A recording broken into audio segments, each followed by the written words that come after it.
Баршаларыңызға сәлем алейкум. Бүгінгі видео тақырыбы қадір түні оқылатын дұғалар. Соның ең біріншісіне тоқтала кетейін. Хадистерде Айша анамыз пайғамбарымыз саллаллаху алейхи уассаламнан былай сұраған: "Уа Алланың елшісі, қадір түні кірген кезде қандай дұға оқуым қажет?" деген. Сонда пайғамбарымыз былай деген: "Я Алла, сен кешірімдісің, кешіргенді жақсы көресің, мені кешіре көр."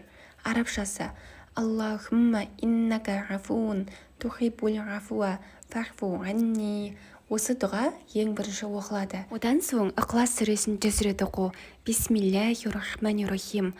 Құл хуаллаху ахада, Аллаху самада, лам ялида, валам юлада, валам якул лаху куфуан ахада. Одан соң Қадыр сүресі 100 рет оқылады. Бисмиллахир-рахманир-рахим. Инна анзалнаху фи лейлатил қадр, ва ма адрака ма лейлатул қадр.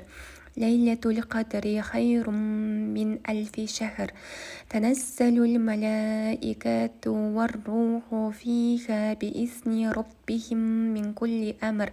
Саламун хия хатта матла'ил фаджр. Одан соң рет-ретмен мына дұғалар оқылады. Ла иляха илляллах Мухаммадур Расулуллах 100 рет. Ашхаду ан ла иляха илляллах ва ашхаду анна Мухаммадан абдуху ва расулух 100 рет оқылады. Астағфируллах 500 рет оқылады. Және де айта кетейін, Қадір түнде бір рет Қадір сүресін оқу басқа уақытта Құран кәрімді хатым еткеннен де артық сауап болады екен. Қадір түні бір рет Субханалла, бір рет Альхамдулилля, бір рет Ла иляха илляллах деп айту 700 000 тәсбих және де тахлилден құнды болады. Бұл түні қой сауымдай уақыт, яғни аз уақыт намаз оқу, ғибадат ету, бір ай барлық түндерді таңға дейін ғибадат етуден де құнды. Сондықтан да Қадір түнін барынша пайдалы дұғаға, Аллаға деген махаббатқа толы етіп өткізуге тырысайық. Осымен видео аяқталды. Баршаларыңызға сәлем алейкум.